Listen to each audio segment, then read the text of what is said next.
새정치민주연합이 기초선거 공천 문제를 국민과 당원의 뜻에 맡기기로 했습니다. 공천을 하든 안 하든 혼란이 불가피할 전망입니다. 대포차 1,500여 대를 시중에 유통한 업자와 이를 구입해 타고 다닌 운전자 등 200여 명이 경찰에 붙잡혔습니다. 보험사들은 보험 가입을 편법으로 허용해줘 대포차가 양산되는 것을 도왔습니다. 이무리한 행진곡의 5.18 기념곡 지정에 대해 정부가 요지부동입니다. 5.18 기념행사위원회는 정부에 이달 말까지는 확실한 답을 달라고 요구했습니다. 장휘구 광주시 교육감이 재선 도전을 공식 선언했습니다. 4년 동안의 성과를 시민들에게서 직접 평가받겠다고 말했습니다. 여러분 안녕하십니까? 광주 MBC 뉴스데스크입니다. 새정치민주연합의 기초선거 공천 문제가 다시 원점으로 돌아갔습니다. 국민과 당원의 뜻을 물어 결정하겠다고 했습니다. 당분간 후보들과 유권자들의 혼란이 불가피해 보입니다. 첫 소식 윤군수 기자입니다. 새정치민주연합이 기초선거 공천 문제를 국민과 당원의 뜻에 맡기기로 했습니다.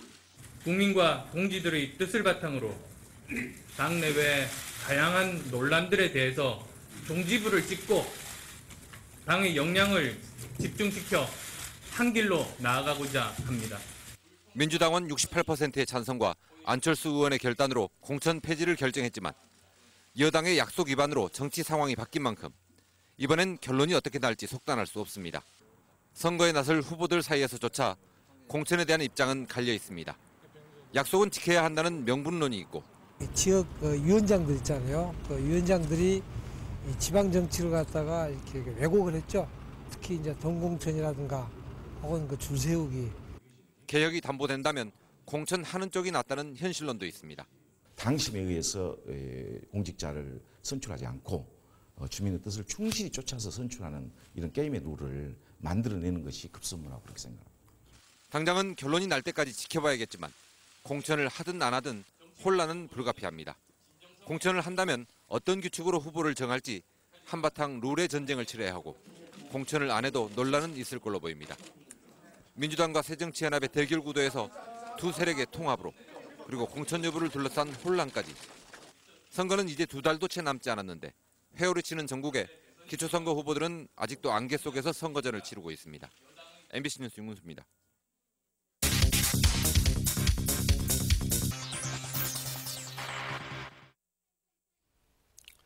이른바 대포차는 정상 차량에 비해 범죄에 악용될 가능성이 크고 사고 위험도 높습니다. 보험 가입은 당연히 안 되는데 이번에 경찰이 적발한 대포차들을 보니 상당수가 보험에 가입되어 있는 것으로 드러났습니다. 대포차 운전자들로선 도랑치고 가재 잡은 격입니다. 송정근 기자가 현장 취재했습니다. 명의가 실제 소유자와 일치하지 않는 이른바 대포차는 각종 범죄의 온상입니다. 자동차세 등 각종 세금을 내지 않아도 되고 납치나 강도 용의자들은 경찰 추적을 따돌릴 수 있기 때문에 대포차를 동원하기 일쑤입니다. 추적이 좀 불가능한 부분이 있습니다. 상사 명의로 자동차 매매 상사 그 명의로 등록을 해놓고 개인 명의로 등록이 안 돼 있으니까. 경찰이 대포차를 유통시킨 업주와 이들에게서 대포차를 사들인 운전자 등 210명을 무더기로 적발했습니다. 광주 지역 자동차 매매 상사 대표 47명은 중고 차량을 구매한 뒤 제2금융권에서 담보대출을 받고 명의 이전 없이 덤핑 처리하는 등 대포차를 만든 뒤 곧바로 폐업 처리하는 수법으로 1,500대의 대포차를 만들었습니다. 이제는 법인 행사에다가 하고, 대리한테 있을 거 아닙니까? 그러면 또 택시 회사 앞으로 있는 거 이전을 해갖고, 이것도 이제 청사로 매입을 잡죠, 이제. 대포차는 싼 값에 구매해 타고 다닐 수 있었지만 보험에 가입할 수 없어 이렇게 사고가 났을 경우 뺑소니로 이어지는 경우가 많았습니다. 하지만 경찰 조사 결과 이번에 적발된 대포 차량 1,500여 대 중 30%에 달하는 차량이 보험에 가입된 것으로 드러났습니다. 저렴한 가격에 차를 구입하고 각종 세금과 과태료를 안 내도 되는 동시에 사고가 나면 보험 혜택까지 받는 일석삼조의 효과를 거둔 겁니다. 법에 따르면 대포차는 보험 가입을 할 수 없지만 보험사들은 명의가 곧 바뀐다는 운전자들 말만 믿고 가입을 시켜줬습니다. 상사 명의의 자동차라 하더라도 종합보험 가입자가 수일 내로 자동차를 이전하겠다는 이런 구두 약속에 따라서 보험사에서는 어쩔 수 없이 보험을 받아줄 수밖에 없습니다. 경찰은 적발된 대포차들을 공매 처분하고 확보하지 못한 차들에 대해서는 행정기관에 요청해 아예 등록을 말소시키기로 했습니다. MBC 뉴스 송정근입니다. 이무리한 행진곡의 5.18 기념곡 지정 문제. 오늘 정호원 총리의 국회 발언을 보면 가능성이 희박해지는 것 같습니다. 정효욱 기자입니다. 달래기 위해서 국회 대정부 질의에 나선 정홍원 국무총리는 이무리한 행진곡에 대해 여전히 부정적입니다.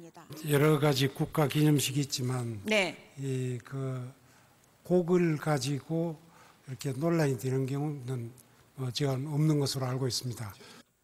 이면에 보수 진영이 있음을 숨기지 않습니다. 온 단체를 비롯해서 전문가 등 여러 분야에 있고 여론조사도 본체에서 한 바 이하면 조금 부정이 강한 총리님 매사를 국민을 대표하는 국회가 이무리한 행진곡을 5.18 기념곡으로 지정해달라고 결의안까지 채택해도 총리의 무게중심은 딴 데 쏠려 있습니다. 국회의원들은 국민의 진정한 의사를 대변하지 못한다는 뜻인가요? 아니요, 국회에서 한 거에 대해서는 존중을 하되 그러나 국민의 또 다른 목소리가 있는 부분도 무시할 수는 없습니다. 다음 달 5.18 34주기 행사에서 이무리한 행진곡을 공식 기념곡으로 부르지 못할 수도 있어 보입니다. 국민들 공감대를 형성하는 것이 성결 아니냐, 저는 그렇게 생각을 합니다. 이무리한 행진곡을 대하는 총리의 답변 속에서 박근혜 정부의 의중이 묻어나고 있습니다. MBC 뉴스 정용욱입니다. 이런 가운데 오늘 출범한 5.18 행사위원회는 이무리한 행진곡과 관련해 올해 5.18 기념식에서 꼭 불려야 한다며 강경했던 입장을 다시 확인했습니다. 계속해서 김인정 기자입니다.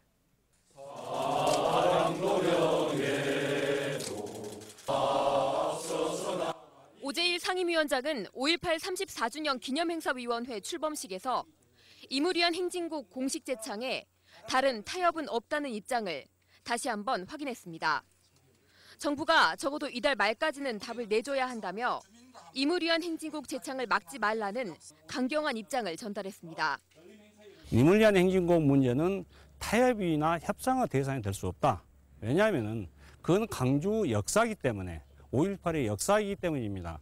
올해 34주년 행사의 슬로건으로는 깨어나라 민주주의여 마을에서 마을로가 선정됐습니다. 그동안의 기념 행사가 일부만의 행사에 그쳤다는 한계를 극복하고 점점 심해지는 5.18 왜곡에 맞서 민주주의를 다시 회복하겠다는 의지를 담았습니다. 행사위는 올해는 특히 전야제에 집중해 예산과 인력을 집중하기로 했습니다. 또 택시기사들의 행사로 한정돼 진행됐던 전조등 켜기 행사를 일반 시민들의 동참을 유도하기로 했습니다. 아직 확정되지 않은 세부 행사는 오는 14일까지 시민과 각 단체들의 공모를 받아 확정짓기로 했습니다. MBC 뉴스 김민정입니다. 대한예수교장로회 광주노회와 전남노회 인권위원회가 시국 기자회견을 열고 박근혜 정권의 퇴진을 요구했습니다. 이들은 지난 대통령 선거는 국민의 주권을 도둑질한 국기문란 범죄 행위였다며 국가기관의 선거 개입으로 태어난 정권은 퇴진해야 한다고 주장했습니다. 국정원에 대해서는 대통령 선거 개입도 부족해 다른 나라 문서까지 조작해 간첩 사건을 만들었다며 남재준 국정원장의 파면과 국정원 해체를 주장했습니다. 검찰이 4년 전 무혐의 처분했던 대주그룹 계열사 간 자금 몰아주기 사건과 관련해 수사에 착수할지 고민하고 있습니다. 광주지검 특수부는 대주그룹 계열사들이 2008년 당시 담보도 없이 대주그룹에게 회사 돈을 빌려준 사건 기록을 법원으로부터 넘겨받아 범죄 혐의가 있는지 여부를 검토하고 있습니다. 검찰은 당시 무혐의 처분했던 허재호 회장의 배임 혐의에 대해 재수사 여부를 저울질하고 있는데 수사 기록만 24상자에 달해 수사 착수를 결정하기까지는 시간이 걸릴 것으로 보입니다. 대한시멘트는 대주건설 등 계열사에 2,490억 원을 대출했다가 2,030여억 원을 돌려받지 못했고 대한페이퍼텍도 480억 원을 빌려줬다 돌려받지 못했습니다. 장휘국 광주시 교육감이 교육 혁신은 계속되어야 한다며 오늘 재선 도전을 선언했습니다. 진보 진영의 후보 단일화가 실패한 가운데 7명의 교육감 후보들이 각자 살 길을 도모하고 나섰습니다. 박수인 기자입니다.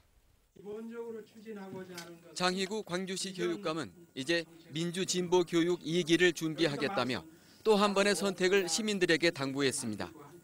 지난 4년 동안 기득권과 싸우며 교육 복지를 확대하고 청렴한 교직 사회를 만드는 데 혼신의 힘을 쏟았다며 교육 혁신은 중단 없이 계속돼야 한다고 말했습니다.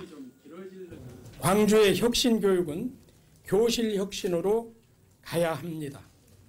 교사와 아이가 함께 배우는 질문이 있는 교실을 만들겠습니다. 장교육감은 민주진보교육감 후보 단일화가 실패한 것에 대해 민선 1기 진보교육감으로서 가장 큰 책임감을 느낀다고 말했습니다. 또 시민단체의 단일화 추진이 무산된 뒤 재선 도전의 뜻을 굳혔다며 마음을 비우고 시민 속으로 들어가 지난 4년의 진보교육을 평가받겠다고 말했습니다. 이에 따라 단일화를 추진했던 장 교육감과 윤봉근 예비후보, 정희곤 예비후보 모두 선거 전에 뛰어들었습니다. 김왕복 전 조선이공대 총장과 양형일 전 조선대 총장, 김영수 광주교육발전연구소 이사장과 고영을 고구려대 이사장도 예비후보로 등록하고 선거운동에 나섰습니다. 일단은 7명의 후보들이 각계약진으로 링 위에 올라섰지만 상황에 따른 후보 간의 연대나 단일화 가능성은 얼마든지 열려 있습니다. MBC 뉴스 박수인입니다. 장성 상무대에서 교육을 받던 장교 교육생이 갑자기 쓰러진 뒤 의식불명 상태에 빠져 군 당국이 진상조사에 나섰습니다. 어제 오후 6시쯤 장성군 상무대 공병학교에서 교육을 받던 22살 박모 소위가 배식을 받던 중 갑자기 쓰러져 혼수 상태에 빠졌습니다. 가족들은 지병이 없던 박 소위가 쓰러질 이유가 없다며 의혹을 제기하고 있고 군 헌병대는 당시 현장에 있던 목격자들을 상대로 자세한 경위를 조사하고 있습니다. 검찰이 원전 부품업체에서 금품을 받은 혐의로 한빛원전 직원 2명을 체포해 조사하고 있습니다. 부산지검 동부지청은 오늘 한빛원전 직원 안모 씨와 최모 씨를 뇌물수수 혐의로 체포하고 한빛원전을 압수수색했습니다. 이들은 지난 2008년부터 2011년 당시 원전 부품업체로부터 납품 청탁을 받고 수천만 원을 챙긴 혐의를 받고 있습니다. 최근 월성원전 납품 비리를 수사하던 검찰은 부품업체가 월성원전 직원들뿐만 아니라 한빛원전 직원들한테도 금품을 준 정황을 포착한 것으로 알려졌습니다. 선거법 위반 혐의로 구속된 광주시 대변인의 보석 신청을 법원이 받아들이지 않았습니다. 광주지법 마옥현 판사는 광주시 대변인 유모 씨와 전 대변인실 소속 김모 씨가 낸 보석 신청에 대해 증거 인멸과 도주 우려가 있다며 기각했습니다. 검찰은 이에 앞서 포털사이트에서 강훈태 시장 관련 비판 기사를 속칭 밀어내기 하거나 400여 명으로부터 민주당 입당 원서를 받은 혐의로 유 씨 등 2명을 구속 기소하고 전 현직 공무원 10명을 불구속 기소했습니다. 정부가 초등학교 돌봄교실을 급하게 확대하는 바람에 많은 문제점들이 드러나고 있습니다. 새정치민주연합 배재정 의원에 따르면 초등학교 돌봄교실이 새학기 개학을 한 달 앞두고 전체 학교로 확대되는 바람에 광주의 경우 122개 돌봄교실이 전용교실을 확보하지 못하고 일반 교실을 겸용해서 사용하고 있습니다.